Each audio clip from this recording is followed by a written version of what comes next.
How's it going, everybody? Winter Kills here. Welcome to a brand new Burning Abyss, Block Dragon Burning Abyss deck profile here for the January 2020 format. Biggest and most notable change we've had to make is, of course, Sekka's Light has gone to 1. So yeah, we've had to force some changes with the deck regarding, of course, the 3-card spell lineup, which I've changed. And here, obviously, I'm not still playing a 1 Sekka's Light. No, we've had to abandon that ship, unfortunately. If you guys want to see some test hands of how this deck is played, it's still fully capable of pulling off the combo very consistently. Check out this test hand video I made a few days ago up here. You guys seem to really like that video. So if you haven't seen it, I'd highly recommend you guys check it out. Also, reminder, on February 9th, I will be doing a charity live stream over on my Twitch. Link to my Twitch down in the description. But yeah, I will be doing a charity live stream for Warriors of Australia. We'll be helping to raise some money for them. They are an amazing nonprofit organization that does a lot of amazing work with rescuing and helping wildlife that have been affected by these terrible bushfires. So if you guys want to come out, watch a great stream, have fun, and also help support a great cause, I highly recommend you guys be there for that stream. February 9th at around 7 p.m. Eastern Standard Time. We're going to be doing some giveaways for those that donate above a certain amount, and there'll be some good incentives for donating as well. So don't forget to check that out. Also, quick shout out to Imperium Duelist. If you're interested in these sleeves or this mat that I'm using, and if you're buying anything off a TCG Player, don't forget to use my affiliate link down in the description below. So let's get started with the deck profile. So to start off, still 3 copies of Mathematician. Still one of the best normal summons in the deck, hands down. 3 copies of Gallus the Star Beast, and then not 1, but 2 copies of Tour Guide from the Underworld, and lastly 1 copy of Fiendish Rhino Warrior, finally cutting it down to 1 with the addition of the second Tour Guide. Then we have 1 Edgem Sabers, 1 Sea Archiver, 1 Psychic Wielder, 1 Psychic Tracker, 1 Gilasaurus, and 1 Crusadia Leonis as some other level 3 Earth Extenders, 1 Seer Malbranch of the Burning Abyss, 1 Graph Malbranch of the Burning Abyss, 1 Libic Malbranch of the Burning Abyss, and 1 Farfa Malbranch of the Burning Abyss, and that rounds up the Burning Abyss lineup in our Burning Abyss deck. Then on to the Dangers, we have 2 copies of Danger Jackalope, 2 copies of Danger Snack, and 1 copy of Danger Nessie. Then, of course, the star of the show, 3 copies of Block Dragon, followed that by 3 copies of Gigantes and 1 Fossil Dyna Pachycephalo. Then we have 1 Gizmek Orochi, the Serpentron Sky Slasher, 1 Destruder, the Lost Dragon's Prison, 1 Giant Rex, 1 Mecha Phantom Beasto Lion, 1 Dot Scaper, 1 Glow Up Bulb, and then for our 3 spells, 1 Pot of Avarice, 1 Foolish Burial, and 1 for 1, because we do have 2 really good targets in 1 for 1, and that is, of course, Glow Up Bulb and Dot Scaper. So amazing card here, our new spell lineup for 2020, January 2020 moving forward. So that is it for the deck profile. Now we'll go into the breakdown. So here are the starter cards that I have selected, all 11 of them. So of course, starting with the 3 Mathematician, it is a fantastic normal summon that in most cases you're going to send the Mecha Phantom Beasto Lion to be able to summon a level 3 token, which will immediately get you into Cherubini. What more could you ask for? It's also an Earth monster, which means it's food for Block Dragon. This card can also send Edgem Sabers to make a 1-card Cherubini. It could dump Libic to be able to get Graph or Seer out of your hand. Really versatile card, so definitely a starter nonetheless. And next up we have Gallus the Star Beast. This card, of course, 100% a starter in the fact that it is a card that does so many things for this deck. Not only is it a level 3, but it is also an Earth, and it can mill a card for free, essentially, which could mill into tons of different options. Sea Archiver, Glow Up Bulb, Dot Scaper, Giant Rex, Block Dragon, you name it. It also can do burn damage, which helps the deck out in time, which of course the goal of the deck is to not get into time on the reliance of this card, but this card does a lot of amazing things. And sometimes if you're really good at the game, you can mill the O-Lion off of the Gallus and get right into your Cherubini that way without even needing your normal summon. Next up, we have Tour Guide from the Underworld, which of course can tutor out any level 3 Fiend monster from the deck. So cards that come to mind, of course, are Graph, Fiendish Rhino Warrior, Edgem Sabers.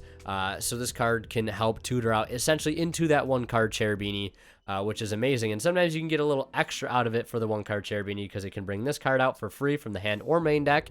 And then you can trigger Rhino Warrior's effect to get the Edgem Sabers into the graveyard or the Libic, whatever it may be. This card is absolutely fantastic. So happy to see that it has come back to 2.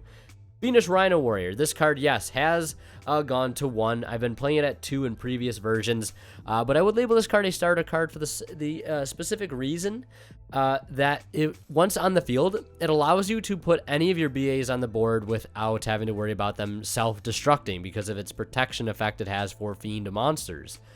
So it can allow you to start playing right then and there. It's also a level 3 Earth, and then when it hits the graveyard, it can send any Fiend type monster from your deck to the graveyard. Could be Edgem Sabers, could be Libic, could be Graph. Tons of great targets for this card, so it is absolutely phenomenal. And I definitely consider it a starter because it can make your Psychics alive, give you, the essential chance to be 50% of a Cherubini. And it's a really, really good 50% because, like I said, it can allow you to send all those great options to the graveyard once it gets there. And then lastly, the newest addition to the deck, of course, Foolish Burial, being played in here now as a replacement, one of the replacements for Sekka's Light. This card literally gets you anything in your entire deck that you need to the graveyard. What else could you ask for? A fantastic replacement for Foolish Burial. I think a card that most Block Dragon BA players have wanted to play, but just couldn't because they were playing Sekka's Light. But now we really have no reason to not play it. So that is it for the starter cards. Now this deck, keep in mind, has a lot of cards that can cross rolls simply because of the nature of the deck. You could consider all the BA's starter cards essentially, but I'm trying to keep it as clean, cut, and dry as possible. So now we'll go ahead and take a look at the superior extenders. So here we have all the cards that I have labeled as superior extenders for this deck. Of course, cards that help to extend upon the roll. So here I have laid out all the superior extenders for the deck. Of course, superior extenders being the card that allow us to build on the plays that our starter cards are able to make. Now, there is a lot of cards in here that could also be considered starter cards. The Dangers and most of the BA monsters are some of those cards. Specifically because they are level 3s. They are very easy to get on the board. So yeah, there's a lot of cross-roll capabilities here with a lot of cards, but again, just for the structure of the video, I would label them as superior extenders. Now, of course, the Dangers, hands down, no brainer. These cards are absolutely fantastic, specifically Jackalope and Tsuchinoko, level 3s that can also discard key combo pieces you don't necessarily want in your hand, but would rather have in the graveyard, and can also replace themselves via a draw. Same thing with Nessie, albeit he is not a level 3. He can help you easily get into the Blackluster Soldier Link, which is one of the best Link monsters currently in the game. Then we have Psychic Wielder and Tracker, albeit their effects are once per turn each, which is the main reason I'm opting to play one of each of them. I was trying them at 2 a copy, but I think playing one of each is fine for the time being. Of course, they are level 3s Earths. They can special summon themselves while you control another level 3 monster, so that fits this deck like a glove, essentially. They're Earth, they're level 3, they help make Cherubini, they help extend, they're just free bodies to get on board. With a lot of the other level 3 monsters that we play, this card can pretty much become readily available at any given point in the game, whether it be a later in the game with resolving a Gallus, getting that on board, and then making these live, or a Sea Archiver and Edgem Sabers coming out later on in the turn, and then being able to special these off of a possible Saryuja draw. Then all the Burning Abyss monsters I have here as superior extenders. Because, of course, Graph and Seer play a huge part in this deck. As we know, this is the main card you're going to be sending off of your Cherubini, which will ultimately get this, which this will allow you to bring back your Dante to give yourself more Link fodder and a way to chain link block your second Saryuja, essentially, if all things go correct. And they're also just free level 3s that you can special summon at the end of the day to be able to get into Cherubini, to be able to make more plays. Same thing with these guys, but of course, Libic also has the ability to special summon a level 3 Dark Fiend from your hand, but it can negate its effects. So if you get unlucky to open either of these guys, you can use Cherubini or Rhino Warrior, whatever it may be, to send Libic to get one of these guys out of your hand, and once it hits the board, they will not die if you have another non-BA, because Libic negates its effects. And Farfa, same thing. Not only can it clear cards, but it also is just a free level 3 that you can summon while your Cherubini is out. Gilasaurus, literally the definition of free. Since we are going first deck, this card, I'm not too concerned about giving my opponent a free monster. At most, it's a free Ash Blossom, which if I'm putting Dyna, Nat Beast, and everything else on the field by the end of the game, you can keep your one Ash Blossom, because in most cases, I'm probably just going to send it away with the ding that I summon later. So it does not matter. Going second, it's an easy side out if you are that worried about it. And then, of course, O-Lion, the prime send target, once it hits the graveyard, just immediately gives you a free card to work with. So whether you're drawing it later off of, sorry, just special summoning it and then linking it away to give you a free card, or you're milling it off Dante, or you're sending it off of your Mathematician, it's just giving you more things to work with. And then 1-for-1, simply requiring a discard, which of course could trigger a lot of cards in our deck, our Dangers, our BAs, getting cards like Sea Archiver and Edgem Sabers into the graveyard to summon out amazing cards like Glow Bulb and Dot Scaper. So hands down, an amazing superior extender for this deck. So now we'll go ahead and take a look at the additional extenders. So here I have pulled out the additional extenders, which are very similar to superior extenders, extending upon the plays that we have made, increasing the power ceiling of our deck's capabilities. But oftentimes the additional extenders, of course, have higher activation requirements. To me, are less easier to activate. Of course, Block Dragon card is absolutely insane.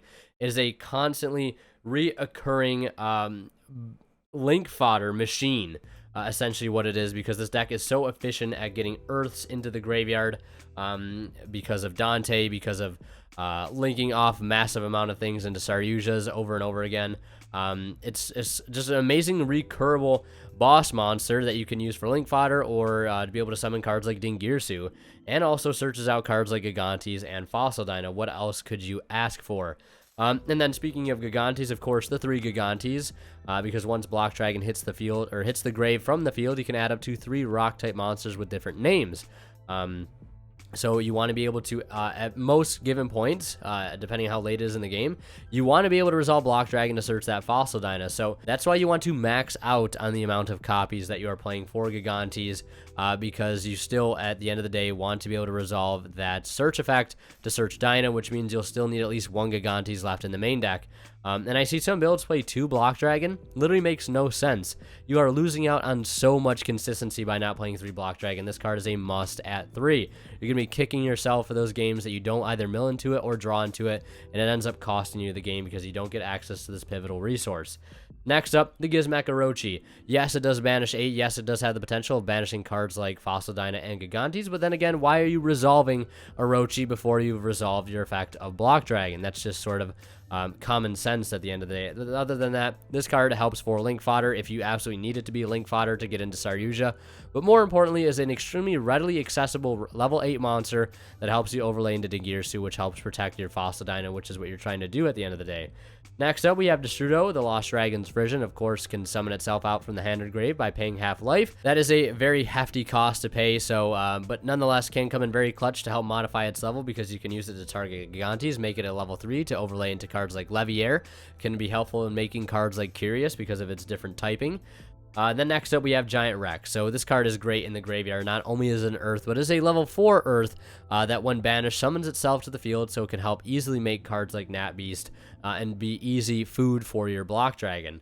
Next up here, we have some crucial level 3s in the main deck.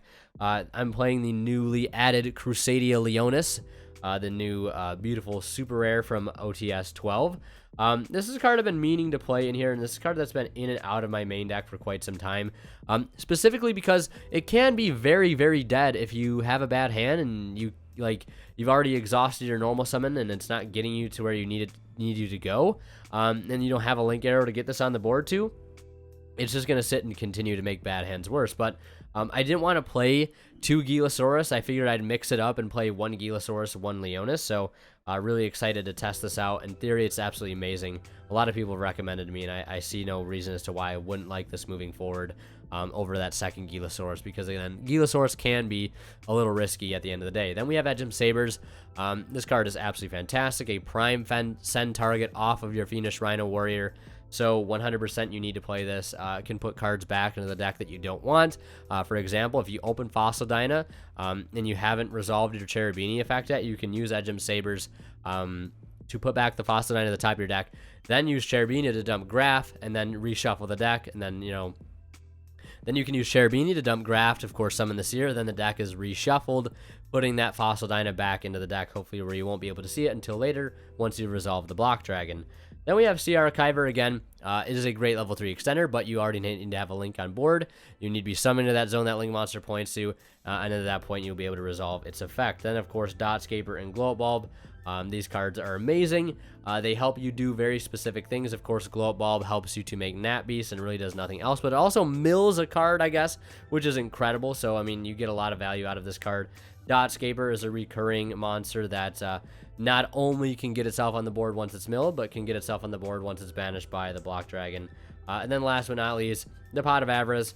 This card can come in very, very clutch once drawn off of your first or even second Saryuja to recycle an absurd amount of extra deck monsters to be able to make multiple Saryujas, even more than the ones you're playing in your extra deck. Put back cards like Curious and Dante, or put back cards that you don't want in your graveyard yet. Cards like Gigantes, cards like Fossil Dyna, so it's absolutely great for that nonetheless. So that is it for the additional extenders. Now we'll go ahead and take a look at defensive cards and other things like that. So moving on, we have our one Floodgate in the main deck, and that is the Fossil Dyna Pachycephalo. Of course, the only reason we're playing this is to lock our opponent out of the game. Lock them out from special summoning, and we are playing it because it is also a level 4 rock, which we can search off of the Block Dragon. So this is the only main deck Floodgate, really. A lot of the other Floodgates we are playing are in the extra deck. So yeah, that's it for this category, I suppose. So here, this is a category that I wanted to talk about, cards that can also serve as defensive roles and removal. So of course, Block Dragon, not only is it a free monster that you can constantly summon over and over again and search out some of the better cards in your deck, but while it's on field, it also has the ability to protect all rock type monsters you control from destruction by card effect, which is a key piece to put on board. If you have Avermax already up, but you have this with your Avermax and your Fossil Dyna on field, and this basically protects your Fossil Dyna from you to be able to destroy by battle and card effects. So this card is great for protecting not only itself, but cards like Fossil Dyna.